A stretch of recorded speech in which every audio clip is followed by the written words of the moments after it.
Perfect. Thank you. Hey, you're welcome. Welcome, guys. Thank you so much for dropping by today. I hope that this lifts your day up. Yes, let's review from last week. Did anyone do the homework? Yes, I did. Yes. Hey, awesome. I'm so proud of you guys. So take stock and answer all the audit questions. Sign up to Metricool, find trends, and check for banned hashtags. So I want to ask people for feedback. Sulette already said that I made her think. Sulette, how did I make you think?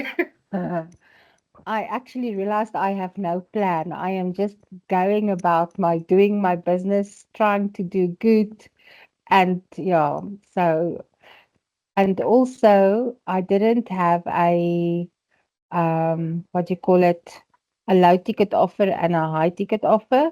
So yeah, it took some thinking, but I think I finally figured that out, which is very exciting for me because it's in line with what I want to do with the training and everything. Okay, so that's a positive revelation then at least. Yes. Okay. Did anyone else come up with a revelation from the homework? Kairu, I'm gonna point at you. I'm still busy at making a logo and stuff like that phase. So for me, it's eye opener to look at stuff and yeah, what to keep an eye on. But then, Kairu, you're actually in the perfect phase for this because you know your foundation and your bedrock is going to be solid from the beginning. You don't have to like us go back now and say, oh my gosh, I don't have any goals, I don't have any this or that. Yeah. Like you know me, I've been filming stuff and making videos and content stuff, but it's now actually building towards an actual business or something that I can call a business, not just a side hustle. Awesome. For those who don't know, Kairu is a phenomenal videographer. He's based in Centurion. Okay. Anybody else? Janneke? I struggled a lot, to be honest, because I don't have for us, it's not that easy to get a strategy. So we've been trying to work on a strategy now, and I think I've got a model going. So it was a little bit hard for me, but what was interesting is where you asked us what is working, and there where you asked what is working based on why. And we actually came across the conclusion that for us, we have to use much more interactive content where people have to answer things. So that was very interesting because now we need to rethink everything of how we're going to post because we need people to start asking us questions instead of just looking at things, because without them asking questions, we can't actually interact with them. You see, and that's the whole point of the audit, is so that you can notice things and trends that you didn't notice before. But listen, don't worry about planning a whole strategy here. I'm guiding you guys through it week by week. So don't think you have to come in here and then I'm going to question you on your strategy. That's not going to happen. Don't worry. I'm here to give it to you, basically. I just wanted to make you think and start to look at your data in a different way, or actually just look at your data for the first time if you haven't done that before. Okay. Anybody else? For me, it was actually looking at my analytics and seeing my trends, what's actually working for me. Because I do it for everyone else and not myself, being graphic design and social media. And it's just, yeah, for goodness sake, I didn't even know who my competition was until 2 weeks ago. So I was like, ooh, yeah, I've been doing something right, but yeah, it was really interesting for me. No, that's awesome. Yeah, no, and Nicole, you're not alone because it's like the shoemaker with terrible shoes. You know, we don't always get to our own stuff. And just muting my cam for signal. Oh, Natasha, I see. Yeah, no, we don't always get to our own things. So, you know, it's nice to have an accountability group where you can start to do that together. Alrighty. So, step 2. Step 1 was an audit. The next step is we're going to look at your offer. So I'll ask you some questions about your offer to make you think and make you kind of jot down what you have, where you think you can go. So I'm going to prompt, well, not prompt, I'm going to try and inspire you today and make you think in a different way. Again, this is an interactive session, so don't turn your cameras off, and yeah, ask questions, give feedback as we go. Okay, so the first thing is I'm going to challenge you to change your way of thinking. So it says here, change is not always easy, but it's usually necessary, which is sadly the truth. Okay, so this is Peng Joon. He was my mentor last year, actually. Very, very amazing guy. And he always said, if you're not selling or if you're struggling to sell, then there is either a problem with your funnel, which is also your marketing, or there's a problem with your product offer. So you have to start by looking at these two to make sure that it's pinned down, because most people will not think that there is anything wrong with the way that they are doing things. And that is the first step towards being the next Kodak. All right, so hands up, who knows the story of Kodak? Yep. Kind of. Awesome. Yeah, okay, so for those of you who don't know, Kodak was they had the market share. Oh, bushveld terrific signal. Sorry, Tammy, I thought for a second you said you were in a bushveld fire and I had a fright. Okay. Tammy's just in the bushveld and has bad signal, but there is hopefully no fire. Yes, Select, you've got your hand up.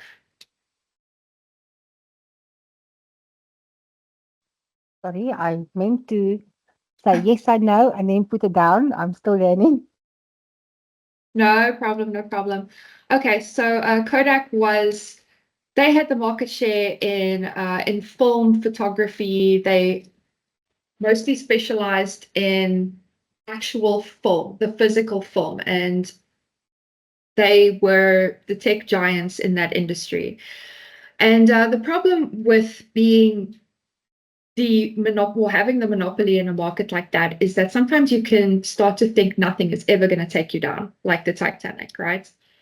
So the catch here is that actually somebody at Kodak invented digital photography. His name is Steven something.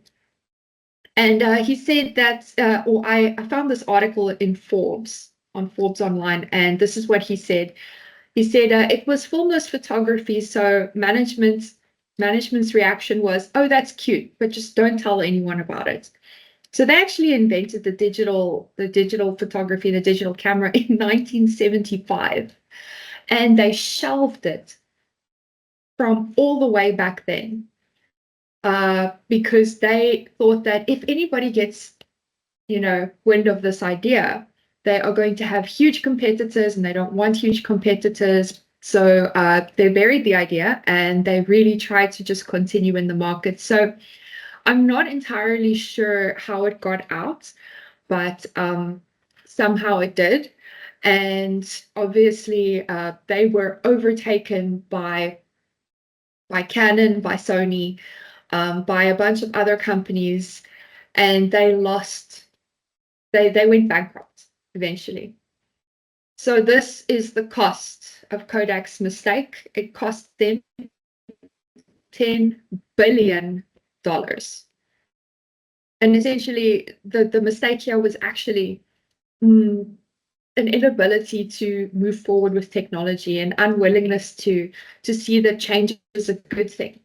Change is scary. It is scary to change and move forward and to challenge yourself and to say, oh, okay, we've got this new idea, but and it is difficult, but let's put that aside and let's really work towards developing this thing. It is difficult, but if you don't do it, the cost of not doing it is much, much more than the cost of developing a new idea, or looking at your offer and being honest and saying, okay, here's where the problems are. Here's what I can fix. Because if you fix it, can you imagine if Canon in 1975 had actually released that idea? Can you imagine where photography would be today and where videography would be today? So mind-blowing, guys. And here is what they are doing today. I went to find a screenshot of what they're doing. They, in COVID, got a giant loan and they bought into pharmaceuticals and they started making COVID vaccines, which is insane because it's a photography company. We all, or most of us, are old enough that we grew up with Kodak being a household brand, right? You knew who Kodak was. They coined the term, a Kodak moment, because it was, their catchphrase was, you click the button, we'll do the rest, because they wanted to develop the film. And they couldn't see the big picture. And now they make vaccines, which is, I'm sure they're making money from it, but it's sad. For me, it's sad. Okay, so that is my opener to say, be open to changing the way that you do things. Be open to changing the way that you think. And I'm saying that to myself first, because the way that I did things a year ago wasn't working and I needed to change it. And I had to do a lot of research and find this new way, which, by the way, is working really, really well.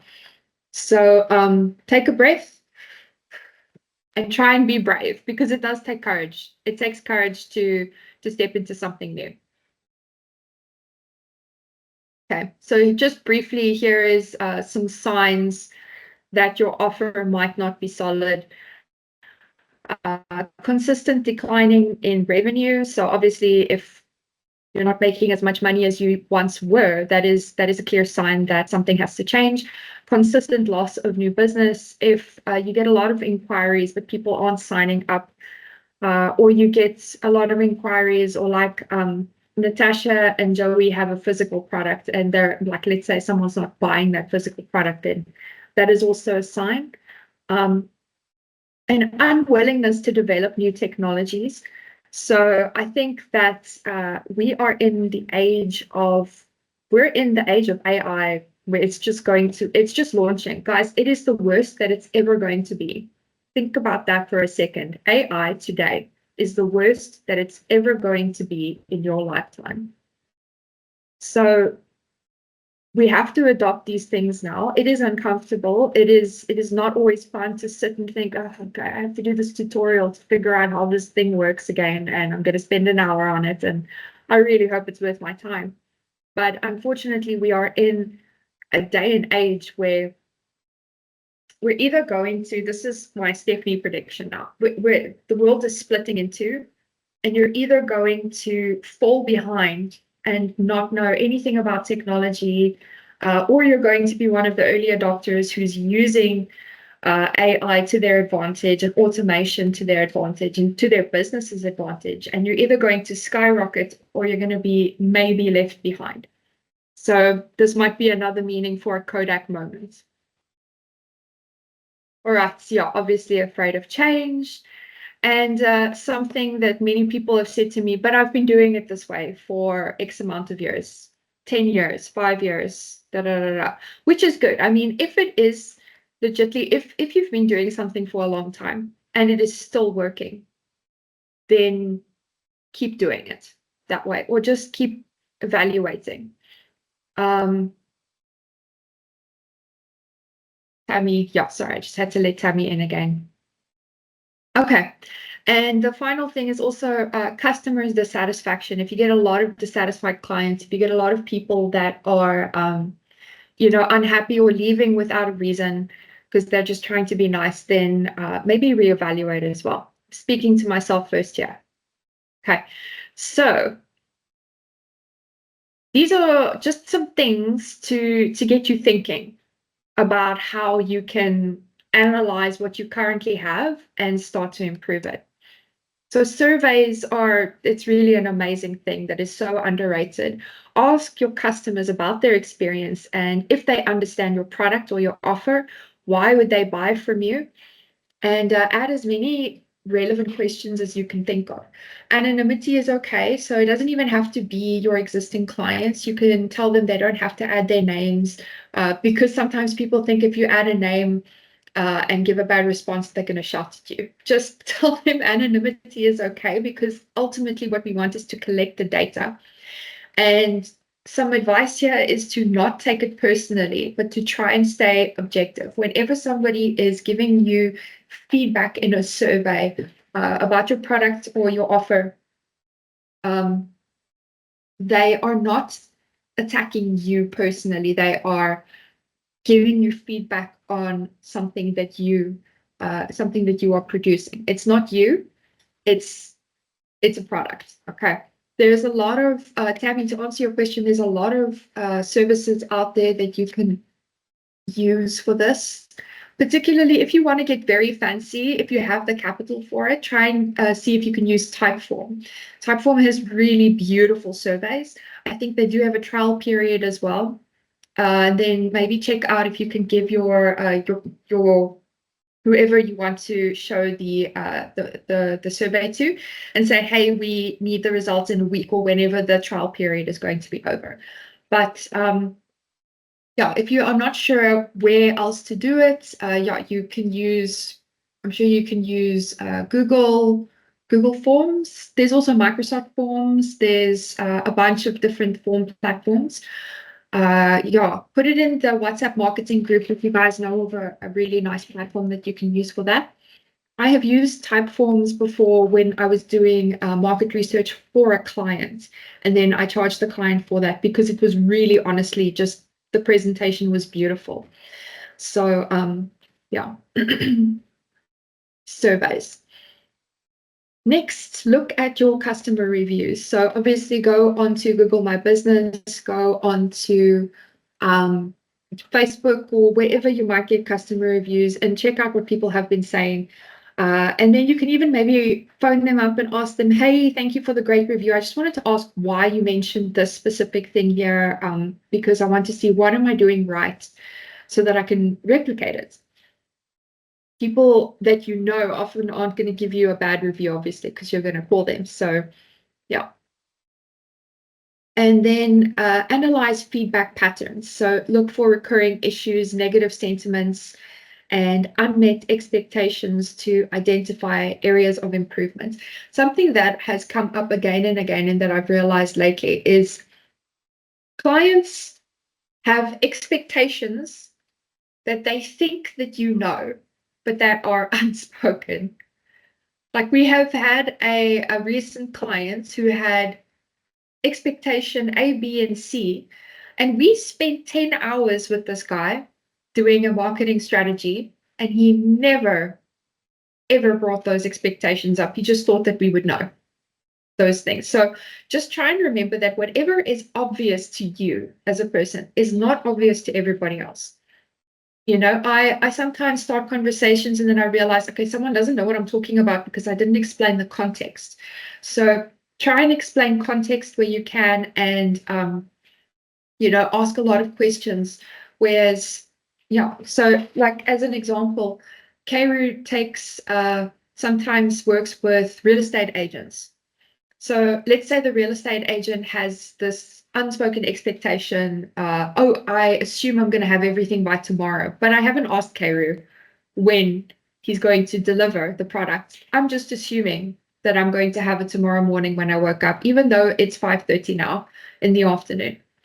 That is one of the things. So you have to make like perfectly clear in your terms and conditions and things like that, and just check for unmet expectations in your process. I actually recently, sorry, I don't need to babble on now, but I actually recently drew up a list of questions to ask new clients based on this one that kind of failed, based on that experience. And it's really interesting. So learn from your experiences, and I'm going to keep adding to that list. All right, so and brainstorm with other business owners. Business owners are a really amazing source of information and of, yeah, you have people in the room here, right here, who have business brains. You know, pick those brains. Arrange, you know, to chat to one or two people online or give them a phone call and say, hey, can I bounce some ideas off of you? If you have someone with maybe a complementary industry, then see what they think of some ideas. So for example, I often work with Nicole, and I might bounce some ideas off of her and say, what do you think of this? What do you think of that? And that way we develop products and we develop our offering to our clients. And if we didn't start doing things like that, we wouldn't have products like the chatbots that we have for our clients, or yeah, those sort of things. Alrighty, so I'm going to send you obviously another homework email, and then yeah, it's just for yourself. Write it all down, draw it up in an Excel table for yourself, and your analysis will be better. Sometimes what I've noticed as well is if I give somebody a task and I say, okay, so here is your tasks, then they kind of run through it in their heads and they're like, yeah, okay, I'm going to write this one in there, but you don't actually sit and compare the data. When you compare the data, as if you're looking at Metricool, you start to notice trends, and you might not notice those trends if you don't actually put it all together.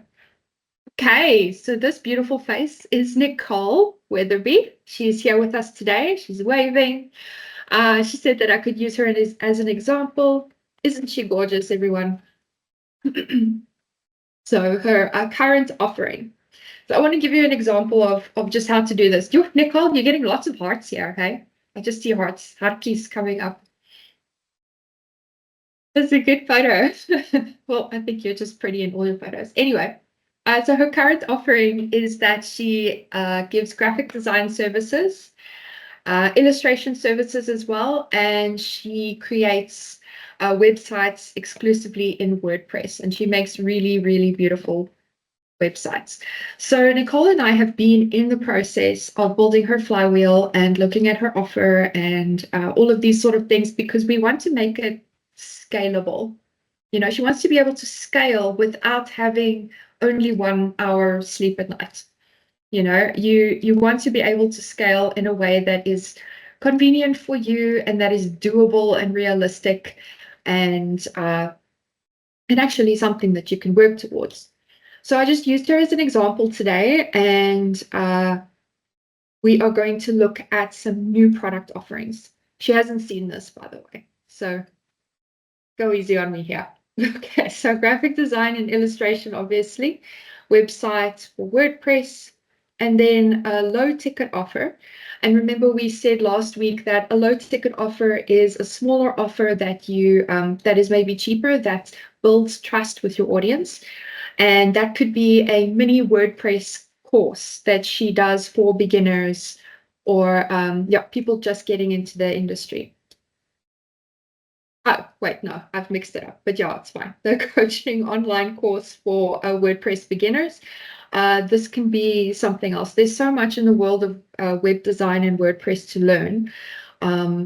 So there's a whole bunch of different courses. Nicole could even, she loves the Divi theme from WordPress, so she could even give a mini Divi theme course if she wanted to. And then also I wanted to recommend, Nicole, that you do some VIP one-on-one coaching for people who really want to get in depth with learning about, even if it's just learning about the user experience and the front end design part of creating websites. For example, I know someone who is really good with the coding and the back end, but doesn't specifically get into the design aspect in the front, and you can assist them with that. Yeah. So Nicole, would these be things that you might want to implement? These are actually really, really good. And I was also thinking, as a low ticket offer, you know, I do a lot of designs that aren't always wanted by a brand. Not that it's horrible, it's just not fitting that specific campaign. that you can actually sell on, well, I'm selling a few things on Shutterstock at the moment, you know, just extra vectors or stock imagery and things.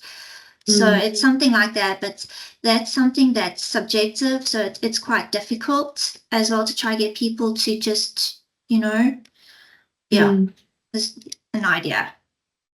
That's a great idea. And Nicole, why don't you check if you can also, while you're at it, upload like vectors or logos that didn't fit with certain clients.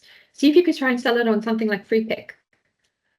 Yes, there is actually an opportunity. Canva, apparently they're not taking on new people because it's so dense, overpopulated. I think that came from COVID, unfortunately, and fortunately. But yeah, I should try Freepik. Actually, you're right. Yeah.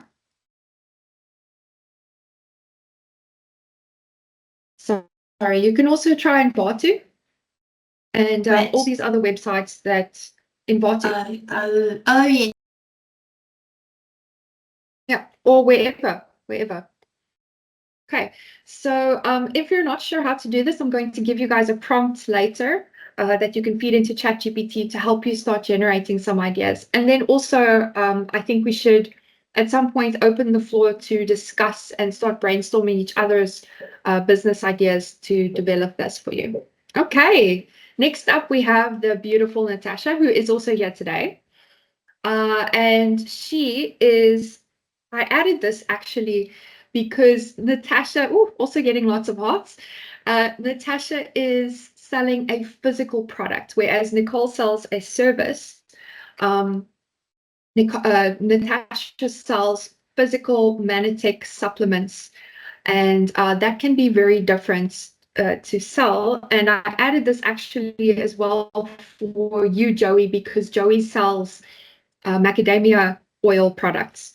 So that is going to be very different from the services type of thing. Right. So her current offering is Manitech health supplements and Manitech skincare range, which I'm using all of it. It's unbelievable. It's amazing. The only problem is that sometimes, it can get a bit costly. So it is a high-end purchase on a monthly basis. Which I'm guessing is not all that lucrative if that is all that you're selling. So we want to add to Natasha's offer and see how we can help her. All right. And guys, jump in if you have any ideas for these people as well. All right, so obviously Manitech health supplements, Manitech skincare, and a wellness boot camp challenge, Natasha, that you host. You can create your own meal plan. You could do daily check-ins with people. You can create a workout, and then you can work out live on camera if you want to, with everybody there to keep them accountable. I know that would definitely keep me accountable. So that is maybe, I'm not sure if that's a low or a high ticket offer. We can kind of talk about that. I think it is, if you do it in a group, it can definitely be a low ticket, an entry point for people. And then to supplement the boot camp, you can always recommend Manitech products. You could say if you are low in vitamins, then use Catalyst. If you're low in this, use that. And you can recommend to people during the boot camp process. Yeah, then also the low ticket can be group coaching. So aside from the boot camp, you can do coaching into maybe people struggle specifically with what to eat, what healthy things to eat, and want a coaching option for how do I eat clean without constantly binging into the sweet drawer just when I feel like I'm going to give up hope. Don't give up hope just yet. And then a high ticket VIP one-on-one health and wellness coaching idea. Okay, so these are obviously all things that you'll have to develop, but it is definitely coaching. I haven't put it in this, but I do really recommend that you each develop some sort of coaching product. You might think that you have nothing to offer. And that's the first thing I'm going to say is that I know some people here and everybody here has there's something amazing to offer. But some people might feel like they don't have something to offer. But you do. Nobody else has your brain. Nobody else can give a spin on it and a perspective that you can. So give it a thought. Maybe that is something to sleep on for the week is, am I capable of doing this? Yes, you are. I'm just answering that question for you. If it comes up, use Stephanie's answer. That is my homework. And think of your own coaching offer, even if it's a low ticket thing. So I sit here today coaching you guys, but to be honest with you, I grew up terrified of speaking in front of people. When I was 8 years old, and you used to have these speaking events where you would get a poem, you have to memorize the poem, and then you have to say the poem in front of your parents and everyone's parents and all the teachers and things like that. And one day I completely froze up.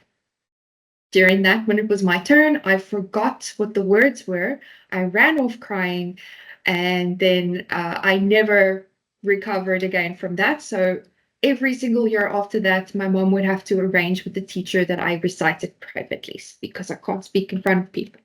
But it is a skill that you develop, and I want to encourage you that if I can do it of all people, guys, you definitely can. So yeah, I believe in all of you, and everyone here has something strong to say. Oh, also, Natasha, I had an idea for you, creating your own wellness app. Yeah, I want to talk to you about that at some stage when you're ready for it, but I think that could be really amazing. And then you could see if you can link up the Manatech sales of the products on the app somehow. Yeah. Okay, so I created this prompt for you guys. It says, I'm looking to expand my product or service offering in industry. Right now, I offer, and then you just give a brief description of what your offer is. Please give me 10 strategic and creative ideas to expand my offering in a way that feels aligned and natural to what I already do. Please include at least 2 coaching offers, a mix of digital and physical products, both high ticket and low ticket options. For each idea, include a short description, why it's a natural extension of my current offering, and suggest a price range. So this is a prompt that you can use if you're not sure how to start this process, and if you're not sure how to do this. And yeah, use it. And I would love to know how it works out for you guys. Hey, Tammy has an idea. She says an online questionnaire that will identify certain symptoms or imbalances, which is then matched to a supporting supplement. That is a great idea for Natasha. That is a really great idea, Natasha. And Tammy, I think, Natasha, we should check this out for you because I'm helping her with her marketing. Don't forget. If I forget, don't forget, please, guys. All right. If you use this prompt and you get options that you don't like, don't worry about it. Tell ChatGPT then in response and say, I like this, I don't like this. Talk to it like a person, filter out what you like and what you don't like. And if you want, tell it, give me 10 more. Give me 10 more. And start looking at what you can. Yes, Nicole. Also remember, use manners, and flirting does help. It sounds crazy, but ChatGPT loves it. It's weird, I know. No, I tried it that. totally. Yeah, I tried flirting with Grok, and then I actually didn't like it. It gives you better results. It's the weirdest thing. You say please and thank you, you are the best. It just starts, wow, it really works. The other day, I started a conversation with it by joking around with it a little bit in the beginning. And then I got the best results, actually, that I've gotten in a while. Sorry, Hat, you wanted to say something? No, I said I tried flirting, but I don't think he was into men. Oh. Maybe it just didn't understand your flirting style. That's exactly that. Oh, no, but it's okay. It doesn't mean there's anything wrong with you. Just try again. Or just tell it a joke. Tell it a joke. It's very easily amused. Yeah. All right, guys. So I'm going to send you this I'm going to send you this prompt. And if anybody else has any ideas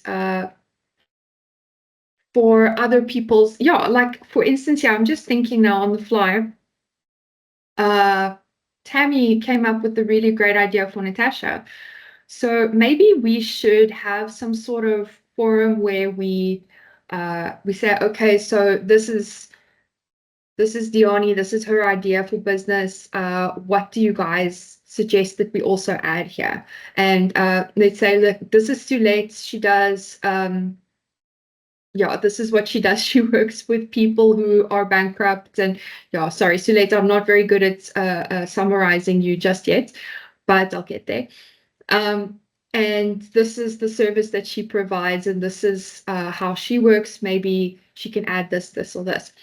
So if we put, you guys let me know in, I think on WhatsApp, rather, let me know who's up for it and who's not. And then the people that are up for it, we can present you and say, okay, you guys let me know what you want to add. Would you like this product? Would you not like that product? Yeah, let me know. And that is it. That is it for today.